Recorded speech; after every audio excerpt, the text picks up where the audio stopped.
Welcome to Alternative Dog Moms Podcast. I'm Kimberly Gauthier, the creator of Keep the Tail Wagging.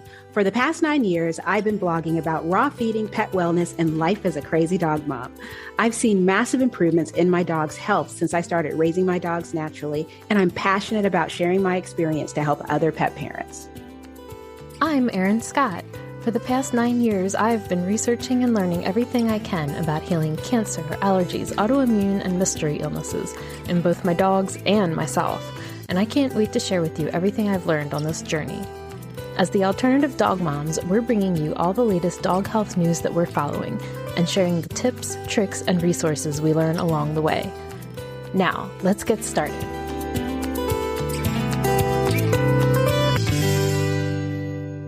Good morning. Good morning. I'm Tom, in case there's any confusion. I'm so excited. Okay. Well, I want you to challenge me. Don't hold back, please. Look, the tougher the questions or the comments, the closer we'll bore down to the truth, it seems to me. Okay. Well, my main question is, considering where you came from, you've been at this for 50 years.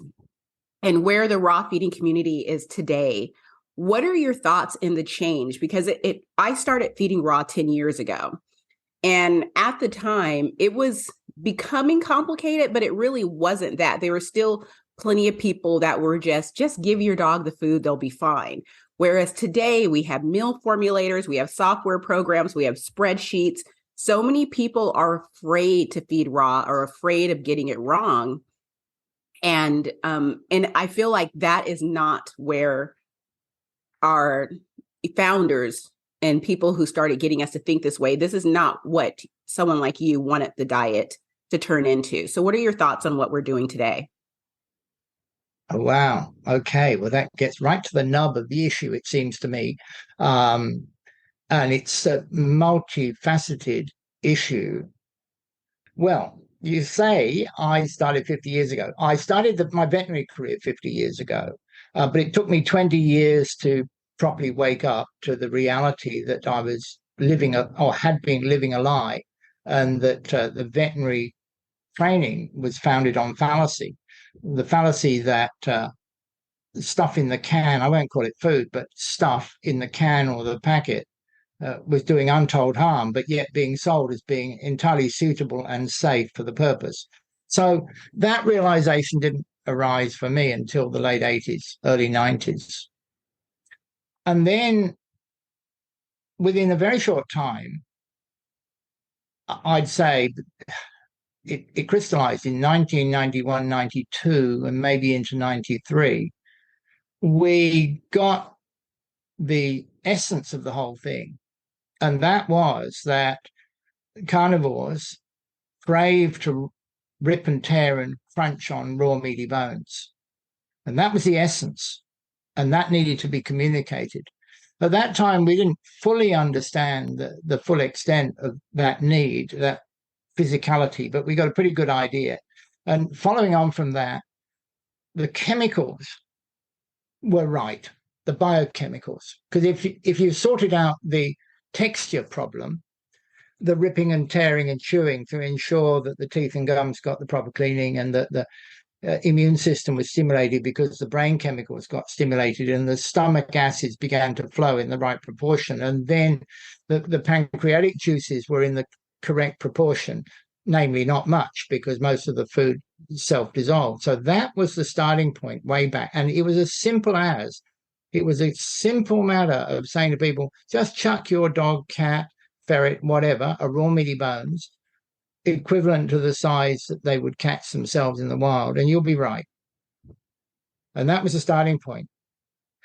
Alas, I have to be careful who I name here, but I'll name Billinghurst. He got hold of this idea, saw that he couldn't trademark it. He couldn't package raw meaty bones because it was a generic product.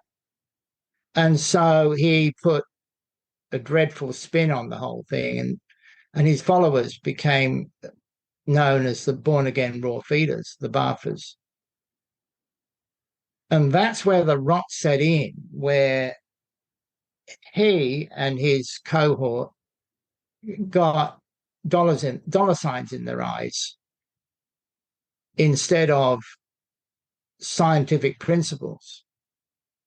And so, and it was dressed up to be made convenient for people to not offend their sensibilities, their belief that, blood and meat and bone is not nice in our nice, pristine living rooms. And so he pandered to that. And this opened the floodgates for opportunists to come out of the hills and the forests and everywhere, and they descended and decided that in order to make the money, the power, they're after power, prestige, and profit. That was their motivator.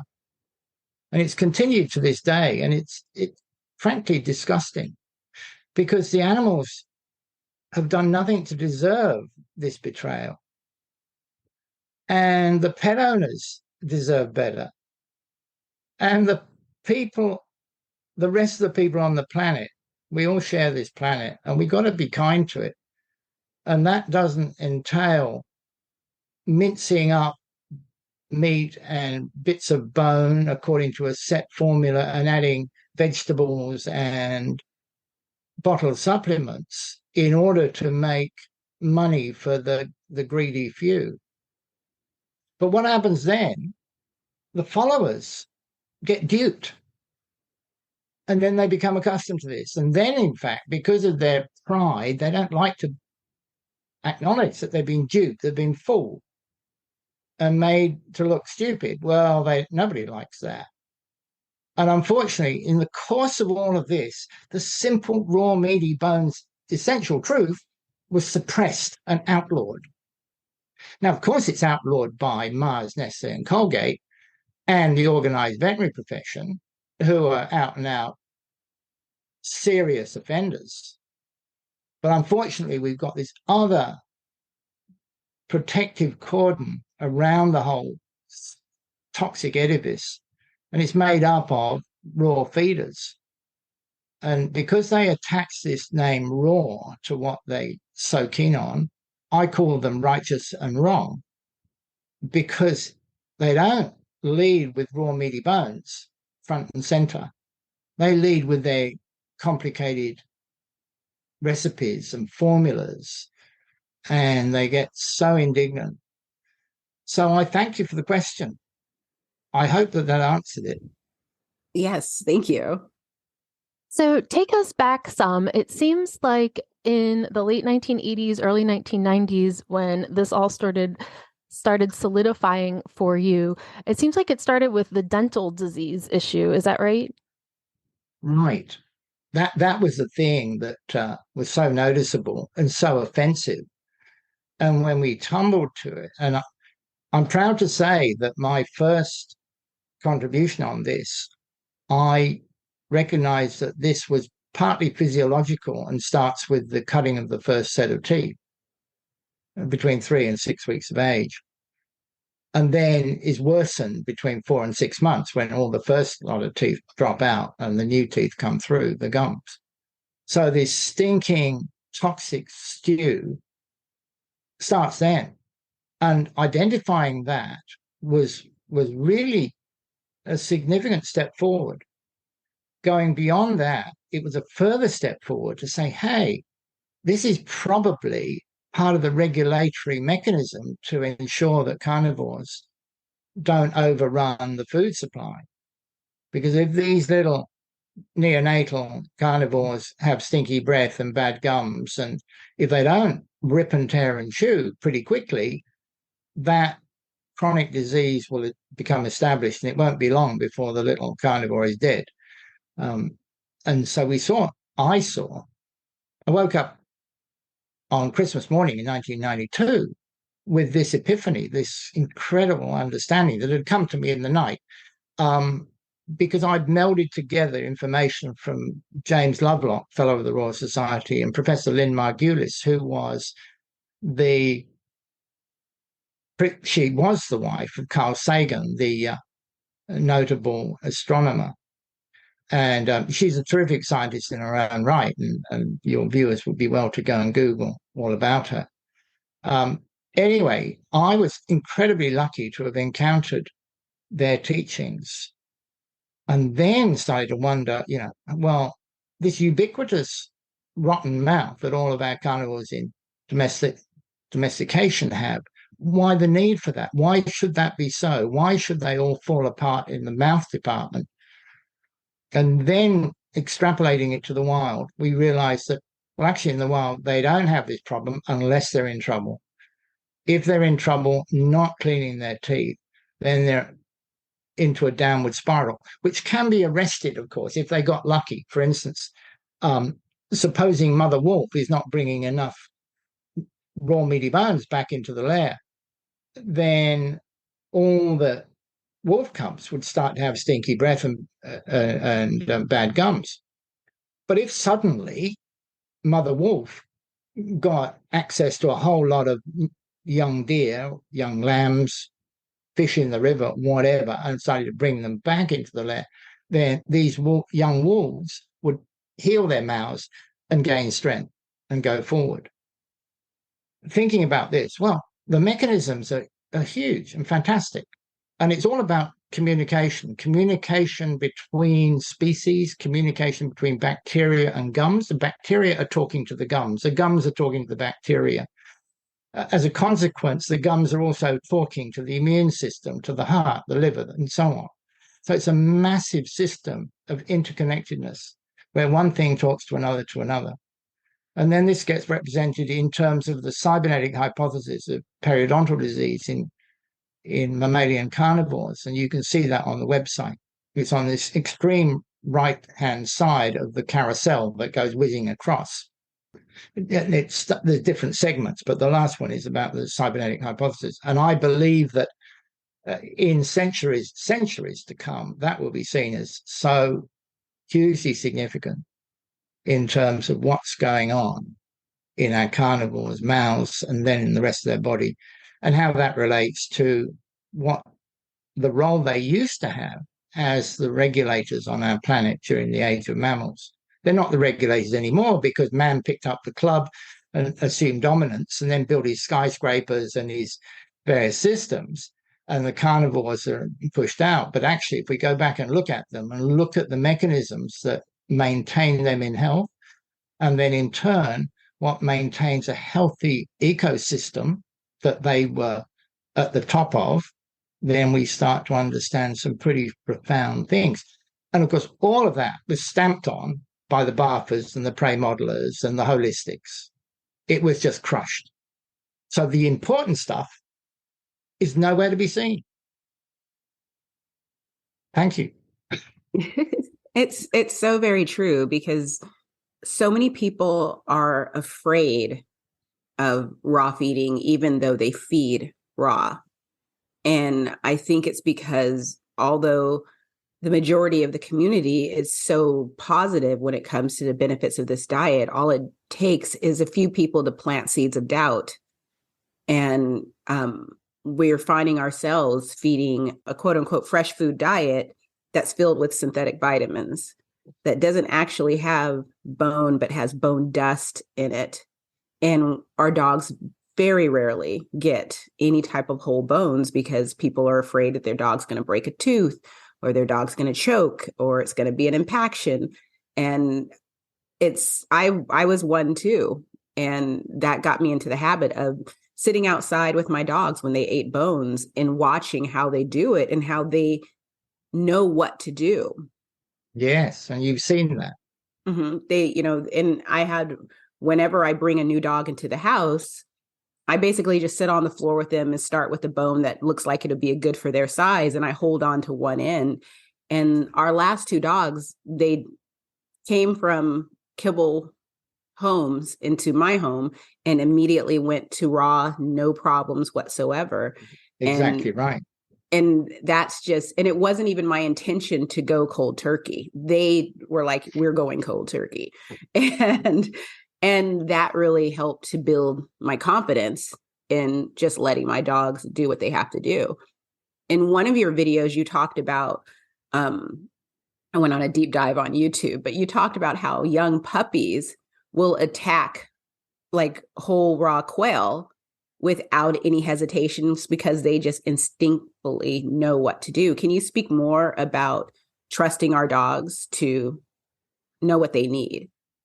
I'm delighted. Wonderful. So I think you're referring to the YouTube clip where the poodle puppies, and I think they're 6 weeks of age, and they've come in for their first vaccination.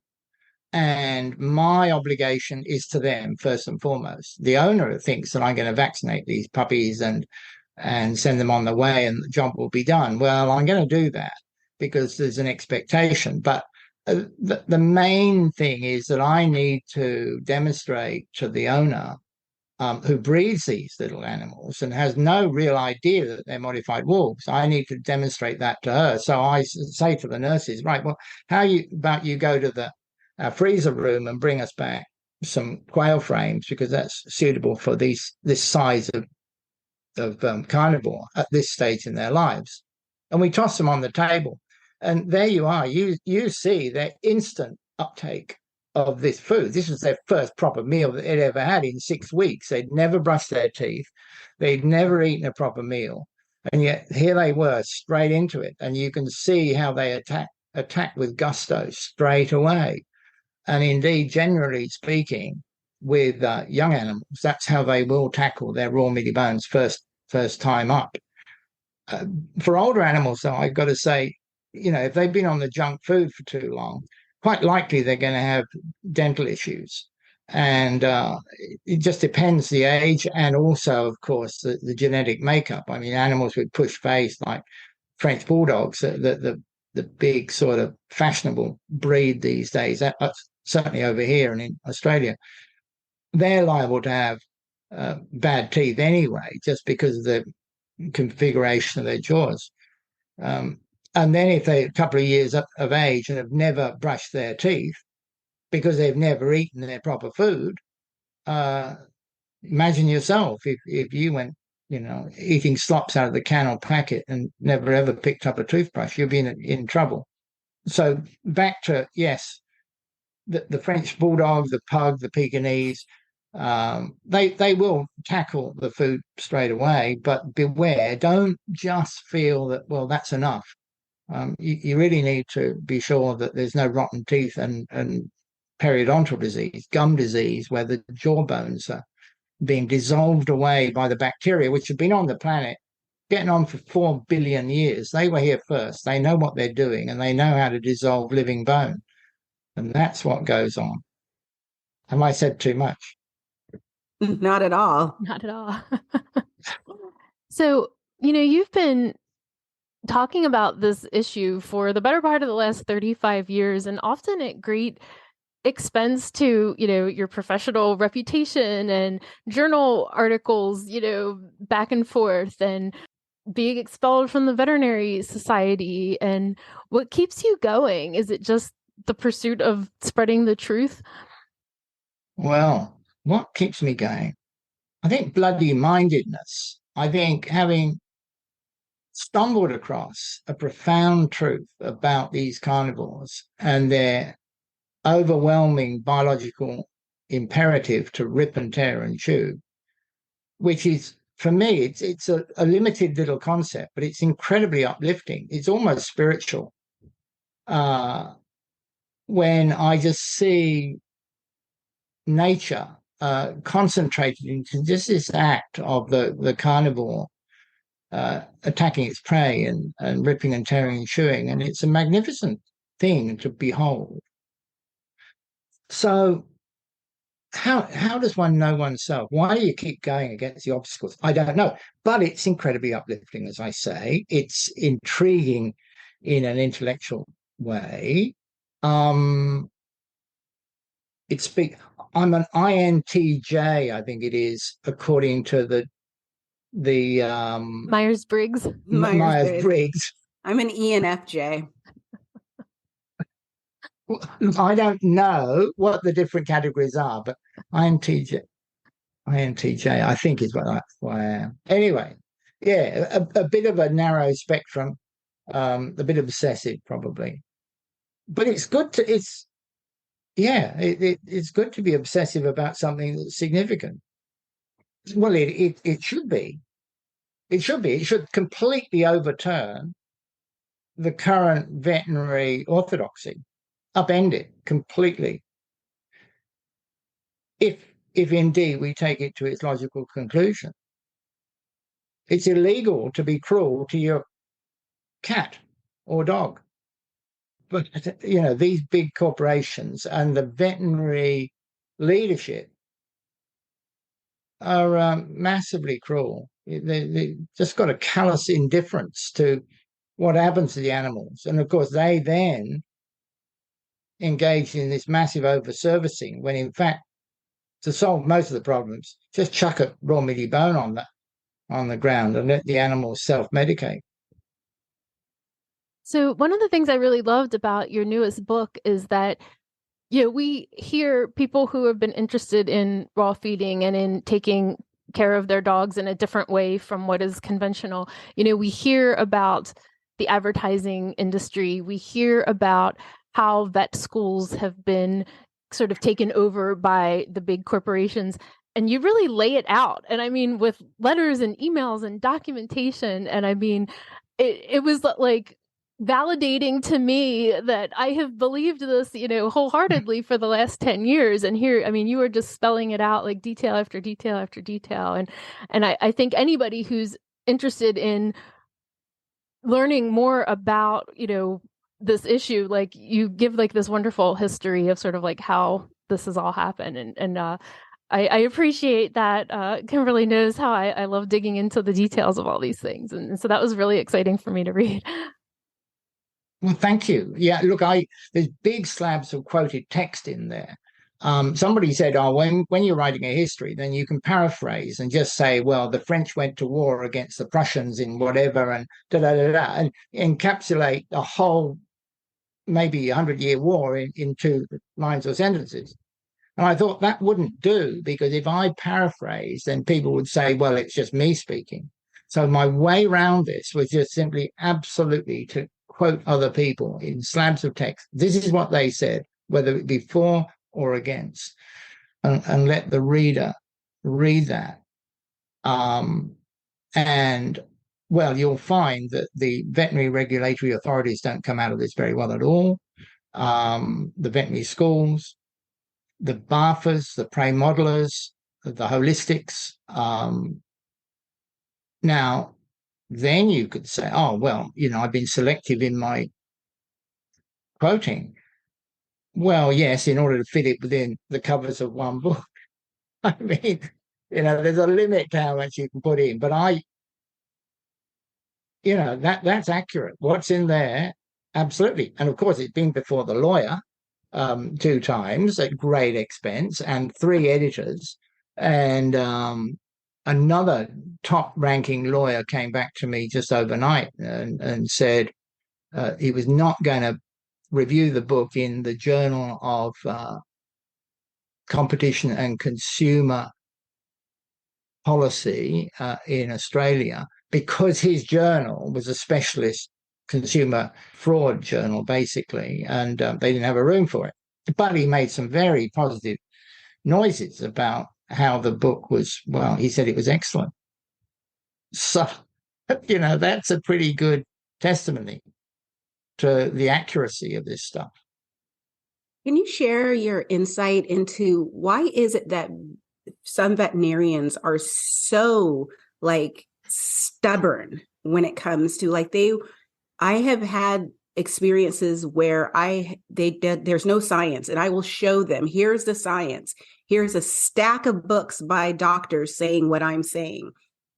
And still they will change the subject, go on the defense or go on the attack, but they will not address nutrition with me.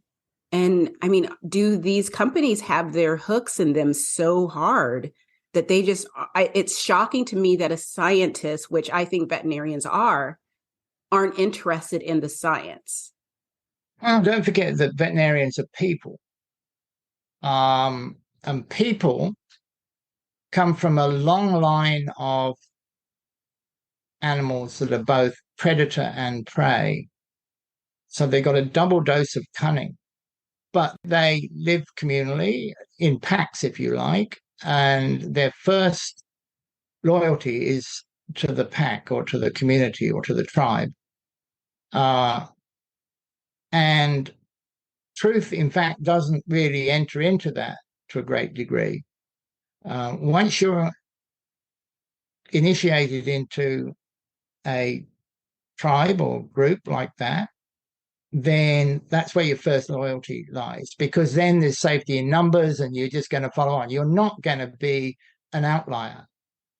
So vets are motivated in large part by fear. And fear is an acronym for false expectations appearing real. And so they're caught, they're worried, and they've lied because intuitively they know they've lied, because they know that the wolves in the zoo are defined as carnivores, and they've seen the wolves in the zoo ripping and tearing and chewing at whole carcasses. So that's in one compartment in their brain. But the other compartment of their brain has been filled up with all the bullshit from the university, where they've been encouraged to believe that the nutrient needs of these animals is all scientifically proven and is suitable and safe. And so that's in their mind. But those same veterinarians you've spoken to, in a different situation, might let their guard down. They tend to compartmentalize. And if they've had a few drinks or whatever and loosen their tongue, they might start to say different things. So that's what you're dealing with. So actually trying to argue with them is not particularly productive activity. But getting them in the courtroom and speaking under oath will be. And I think some of the foot soldiers are going to need to be in the courtroom and be made examples of, which is a bit of a shame for the foot soldiers. Really, it should be the so-called leaders of the veterinary profession that are arraigned on big charges for deliberately deceiving the community, for holding this double standard that the wolves, one side of the fence, got to be fed according to nature's design, and the other side of the fence, no, they got to be fed ultra processed junk sold by their sponsors. Yeah. Well, it's frightening to me that, when they do food feeding trials, I think back to what was acceptable when I was in college as far as, doing an assignment and proving a point. I don't get to pick and choose my facts and my sources to prove a point. I have to look at the entire picture. But within the pet food industry, if there's an outlier, they can throw that aside and act like it didn't happen just to prove that their food is beneficial. And it's crazy to me that has become an acceptable practice.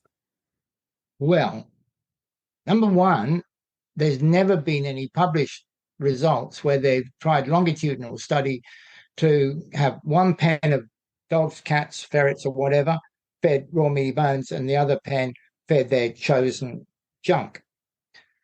No doubt these trials have been conducted in the junk pet food industry laboratories and hellholes that they employ to test their products. So that comparison has never been done. It doesn't need to be done to prove what we know. By definition, carnivores are eaters of whole carcasses, and by observation they do that. You don't need to run a long study. In the same way, for instance, by definition, if you stand in front of a speeding bus, by definition, you're likely to come off the worse for it and might die. And by observation, it's the same. You're never going to do a longitudinal study just to prove that your observations are correct. So, right, okay. But you see that, number one, with all of this, we have to distrust the so-called science. If their science comes up with such idiot outcomes, then their science is either highly untrustworthy, or alternatively, the way they've employed their science is untrustworthy.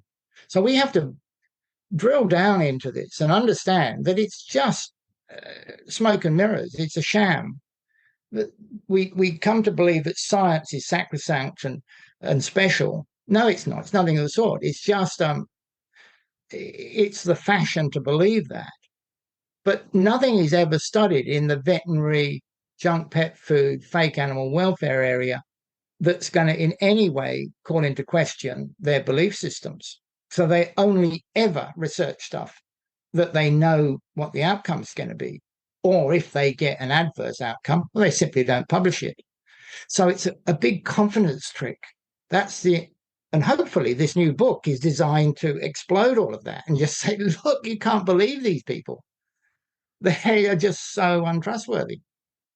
So, tagging on to what Kimberly was saying about what veterinarians learn in vet school and, what their belief system becomes, you had shared a story about, and please forgive me if I mispronounce her name. Is it Dr. May Yam? May Yam, yes, yes. So, could you share that story with us? Well, May is wonderful, and you will see quite a few photos of her on my new website. The old website has just been mothballed, but it's accessible. The new one is all glitzy and company here in London have done that. And you can see pictures of May. You can see her and her team when she took over the veterinary clinic at the end of the introduction, I think it is, of the new book.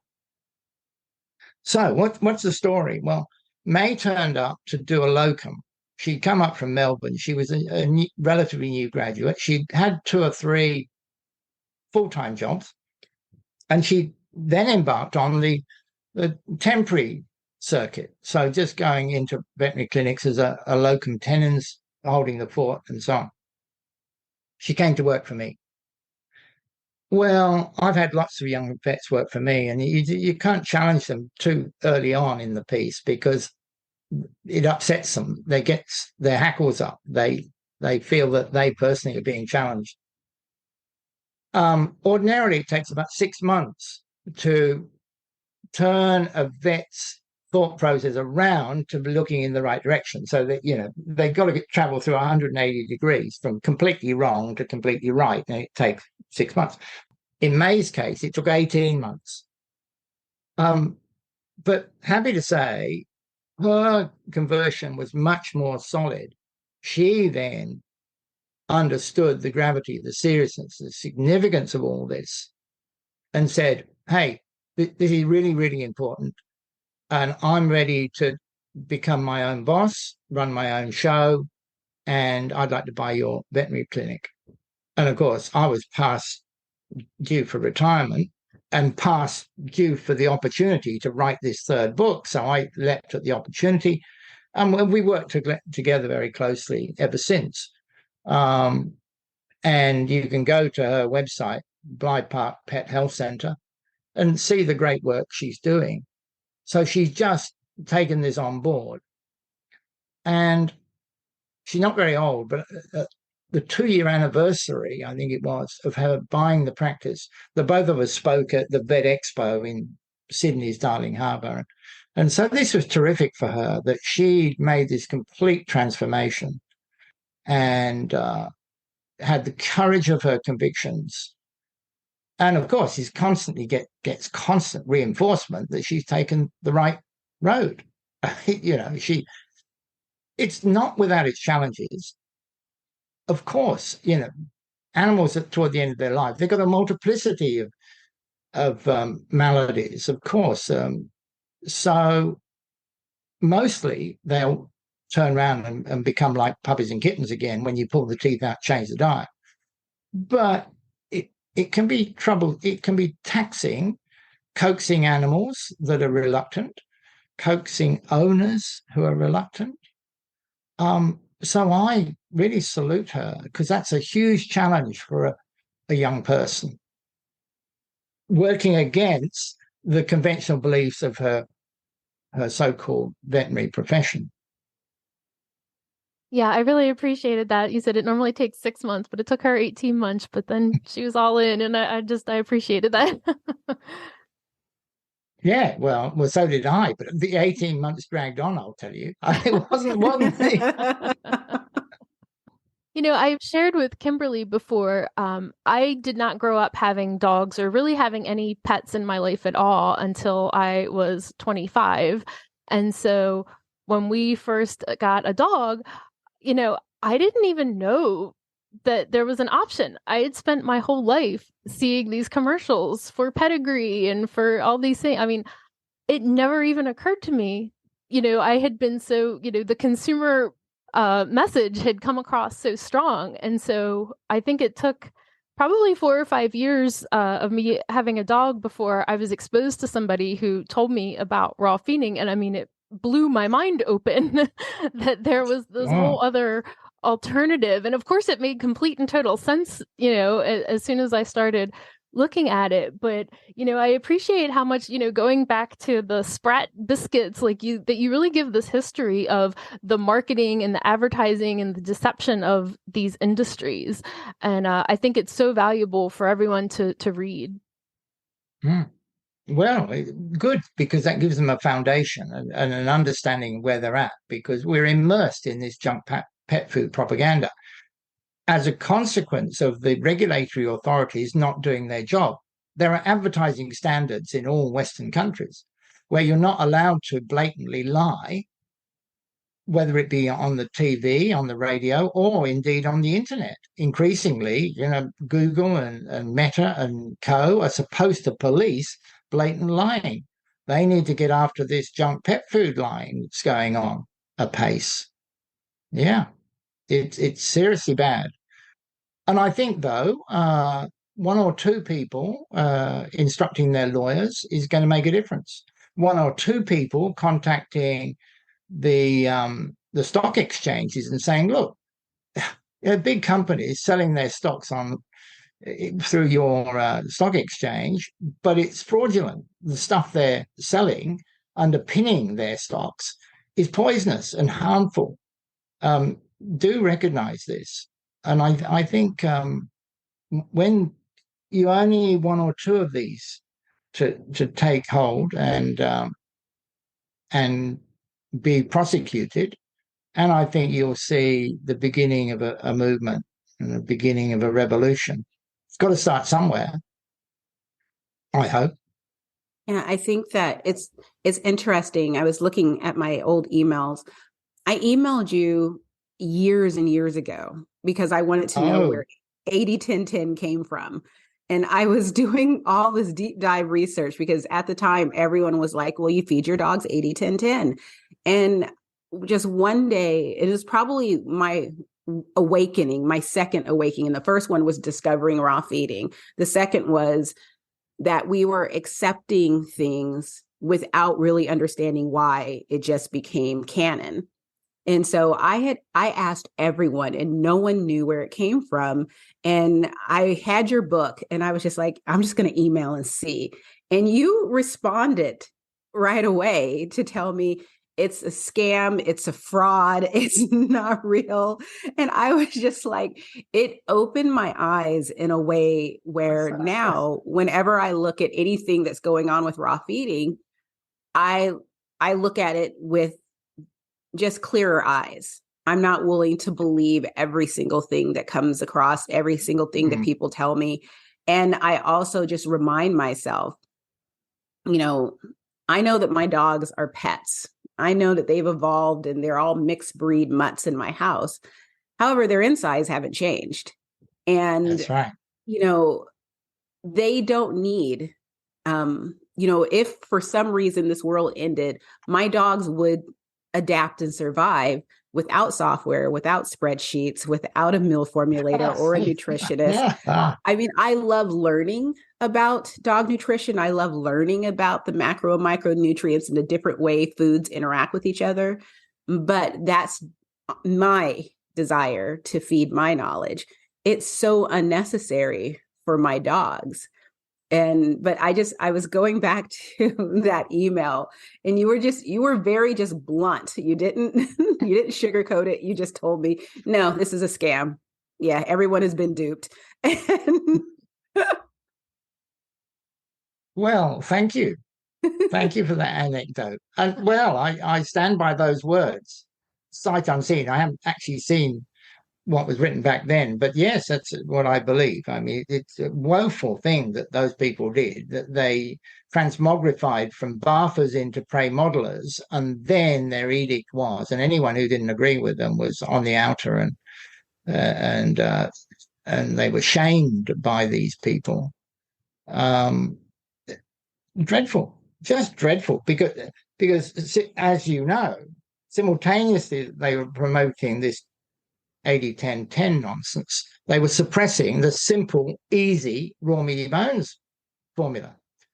So that's one of the reasons why I wrote Work Wonders, Feed Your Dog Raw Meaty Bones, to counter all the nonsense. But then their solution to that was to effectively ban the book. They had their discussion groups, and previously they'd given acknowledgement to Raw Meaty Bones Promote Health, the first book. But when this second book came along, which just made them all look completely idiotic and nonsensical, they all turned against it. So again, the simple, easy reader, 120 pages of just essential facts, was effectively banned in the so-called raw feeding community. And of course, the junk feeding community would never know about it. So there you are. So it's a conspiracy to maintain their power, prestige, and profit. And I hate them. Don't like them one little bit. Well, I believe it because I've seen this so many times in raw feeding groups. And it's one of the reasons why I don't belong to it, because I feel like with the advent of social media, which is so amazing because it's because of social media that I was able to learn about raw feeding, that I was able to find the resources that I needed here locally. I'm actually listening to Work Wonders right now. And in part of it, you talked about you may need to make room in your garage for freezers. And I was just like, did that. And you were like, maybe a couple. And I love that you talk about, basically the benefits of a stand-up versus a chest freezer. And you go into so many details that other people, it's very practical things that you need to know details that people aren't covering in these social media discussions. And these are things that people need to know if they're going to embark upon this diet. But what you were saying about the shaming and the banning of things, there are groups out there that in order to join the group, you have to agree not to mention certain people's names, not to mention certain websites. You can't share articles or books from any of these type of resources. There are groups where you will get kicked out if you ask the wrong question. I've been in groups where I asked the question about eggs, raw goat's milk, kefir, like all the dairy products that people at the time were starting to really push. It's like, where does that fall into raw feeding? Next thing I know, I was out of the group. They didn't answer it. They didn't tell me. I mean, it was just sort of like, no one wants to have a discussion. They just have decided that this is how we're going to feed. And if you don't get in line, we're just going to shut you down. And this is still happening today where people will, if you ask questions, I have questions. So if someone reads something and they come to a conclusion, I want to know more. But that is so frowned upon because people feel attacked if you ask them questions. And it's just sort of like, aren't we all here to learn? But no, we're not. We're here to monetize a way of feeding. And if you start asking questions, people might rethink buying my services. That's right. That's my tinfoil. Exactly right. Look, you've got it right. You got it so right. And well done you that you've seen the error of their ways, and very hard to convince them. Of course, they're all self-opinionated and self-styled experts in their own minds, but not one of them will have ever pulled a tooth out of a dog or a cat. Not one of them has ever had responsibility to advise an owner what's the very level best way for this particular animal. No, these are all book learning people, and these people are writing books. They're a shameful bunch, dreadful, and I think they know who they are. I see them as criminals. well, to suppress the truth and advance the lies is not an appropriate way to conduct ourselves in society. I mean, why do you want to dupe people in that way? But anyway, back to your social media. Yeah, look, I'm coming to it anew. I mean, I've been busy running the veterinary clinic and then writing the book, and now I'm into this publicity phase. I'm forced into using Facebook, LinkedIn, Twitter, and maybe Instagram in due course. I don't know. I'm not comfortable in this space at all, but I see that it's necessary. Anyway, just the other day, I established a new group on LinkedIn. It's called the Pet Food Con, and I would encourage everyone to go there. We're going to join right now. I know, exactly. Yeah, please do, and let's have some fun there. But today, just this morning, I published the open letter to the junk pet food industry and their enablers, and my publicist recommended, look, you really got to establish where you stand with this whole thing. So write an open letter and let the pet food industry know what their responsibilities are. And so I published that today on all the LinkedIn, Facebook, and Twitter. But we will have the good, robust discussion, I hope, on this small group that's only been in existence for about 3 days, maybe 4. So welcome if you would like to join. Yes, we'll make sure we have a link in the show notes for everybody to Yes. join also. Give me a reason to use LinkedIn. I really need to. Well, I avoided it for all these years, and because I didn't particularly want to talk to people or be accessed. But, well, I understand. I can relate. But I've now seen that they have groups, and so I joined some veterinary groups, but I was banned from one of them, by the way. So you could go in there and join that group. It's the veterinary managers group or something. I can't remember exactly, but I was on there and I put a couple of posts on, and then the next I knew that I couldn't post and that I was off of there. And so I tried to resubscribe to that group, and no, they were not having me. They were not going to have any discussion about the need for carnivores to rip and tear and chew. Oh, no. So one thing, if we're having any discussion about pet food, I think we have to touch on is the obesity epidemic. Yes. As well. And, there was an article about people health that I read a few months ago that was basically saying that hunger and obesity are the same problem because it's all stemming from sugar and refined starch. So even amongst people, we have people who are obese, but they're starved for nutrients because nothing they're eating has any kind of nutrition in it. And I think we're seeing that amongst our pets and ourselves, quite frankly. Oh, yes, I agree. Just what all the mechanisms are, I'm not sure, but certainly obesity is these days held to really influence the immune system. And then in turn, that adverse effect on the immune system has an adverse effect on the gums. And all of these things are interdependent. But in the new book, in the previous 2 books, I didn't talk much about obesity, but in this new one, I thought, no, we got to address that. And we've had so much experience just resolving the obesity issue with animals that you just simply fill in the little questionnaire thing that we have in, I don't know, whatever page of the book.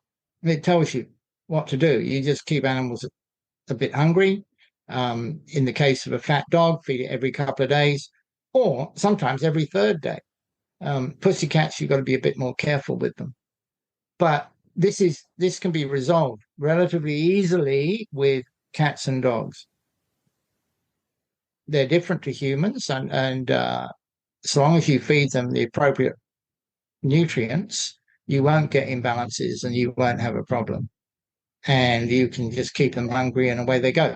Now, it's conceivable that dogs and cats with hypothyroidism, for instance, could end up getting fat because of some hormonal imbalance and so on. I've yet to encounter it. So just read the obesity section in the book, follow that, and away you go. I cite one example in there where somebody brought me a fat Cocker Spaniel with a chicken bone stuck between its upper lips and lower lip. So it was in the side of its mouth there, couldn't properly close its jaws. And it got that from the garbage, scavenging in the garbage. And so to get it out, we had to anesthetize the dog, which we did, pulled out the bone, cleaned up the teeth, remarked to the owner that the dog was considerably overweight and better to limit its food intake. So go a couple of days no food and then feed and so on, and feed raw meaty bones, not the canned and whatever junk previously feeding. When the dog came back for a checkup, week or 2 weeks later, I was fully expecting the owner to say, "Oh, my dog's really ravenous now because you've made me fast my dog, and this is not good," and so on. And as a consequence, the dog is raiding the kitchen bin more so than it was previously. That's what I expected to hear. But it was just the other way around. The dog was contented. It didn't need to go near the kitchen bin because it was getting all that it needed through its raw meaty bones. It was losing weight, but that was fine as far as the dog was concerned too. It was satiated with the proper food and didn't need to go scavenging. So that, to me, of course, it's anecdotal, but it indicates to me that these animals on the canned and the dry stuff are definitely not getting what they need. Their physiology tells them that, and they go scavenging for more. And if that more happens to be more kibble, grain-based, or if it happens to be more bread or pasta or rice or whatever, then of course they're going to get fat because refined carbohydrates turn to glucose, and then glucose goes off into the cells and gets laid down as fat. So that's what's going on. And along the way, if you're a cat, you probably get the diabetes as well. As well as the dehydration. Yes. Yeah. So while we have you here, for anybody who is fearful of doing bones, because whether it's coming from their, I've had veterinarians tell me like, "Oh, I've heard these horror stories, that they've removed obstructions, or that they have their anecdotal reasons why they tell people to avoid bones." Can you give somebody who's on the fence about trying this some guidelines for selecting appropriate bones for their dog?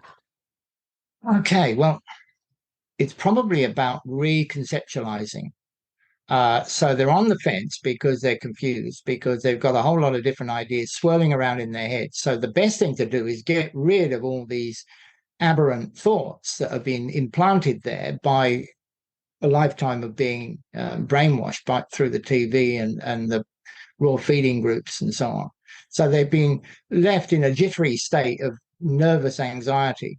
So they've got to just calm down. They're on the fence, I grant you that. But they've got to try and clear their minds, start again. Then, ideally, what they'll do, they'll resolve to go to my website because there's lots of information there. And they're just going about this in a systematic way. And then they say to themselves, right, there's a lot of information there, but really I need a book that I can take with me, or in your case, through your earplugs. And it's called Work Wonders, Feed Your Dog. And the same applies, feed your cat or ferret, raw meaty bones. The same rules apply.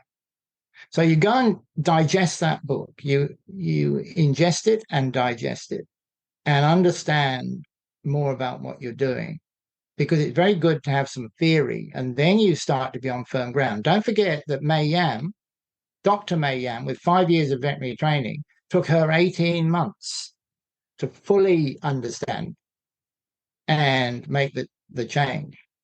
So the fence sitters out there who are worried about this, take it easy on yourself. Understand how you came to be a fence sitter. Understand that you've been exposed to a whole lot of indoctrination, and that's a great shame. And now you're left on your own trying to fathom a way. And like I say, clear your head, get rid of that information, whether it came from BAFAs or Prey Modelers or Mars or Nestle or Colgate or any of them, because then none of them are reliable, none of them. And then, of course, the other component to this is understand that for the carnivores, the food and medicine are one and the same. They don't have labels. They don't say this is food and this is medicine. It has the same function. And it starts with the ripping and tearing and chewing that stimulates the brain chemicals, the endorphins, which then stimulate the immune system. And at the same time, the salivary flow starts, and then they clean their teeth. And so all of these things hang together. And these are all fairly much medicinal functions. And I think it's in chapter 4 of multi-billion-dollar pet food fraud. You can read all about that. So you understand that this is a medicinal function. And once you understand it's medicinal, you understand that accessing it, sourcing it, purchasing it, storing it, administering this medicine is quite an important function. And you need to know how to deal with that. And so the medicine, raw meaty bones, doesn't come with packaging with instructions on. So you get those instructions elsewhere. And also, of course, you go and look at the YouTube videos. And again, these moving images, they don't lie. They tell you the truth. And so that's what we need to do to give people confidence. In due course, I think owning a carnivore is going to be seen as a privilege and that you're going to need some education. They're very specialist organisms, sentient creatures. And people are encouraged to see them as furry toys with little in the way of management and maintenance needs. But they're not furry toys. They're sentient creatures. And primarily they need something to rip and tear and chew, the physicality of the food, and then the nutrients follow on from that. Because if they rip and tear and chew at the right raw meaty bones, the good medicine, then the nutrients that travel on down, and they don't need to worry about that. So we've understood all of this. I'm constantly looking for chinks in my armor where I've got it wrong or I've missed out something or failed to take account for sufficient and so on.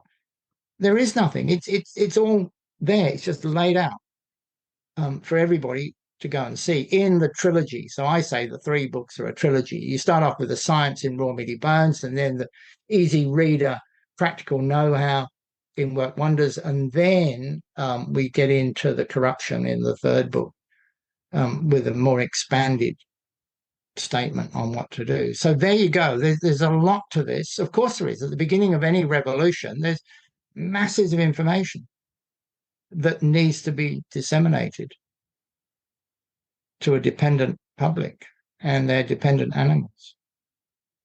That's what I say. We'll make sure we have links for everybody in the show notes so that they can get the trilogy.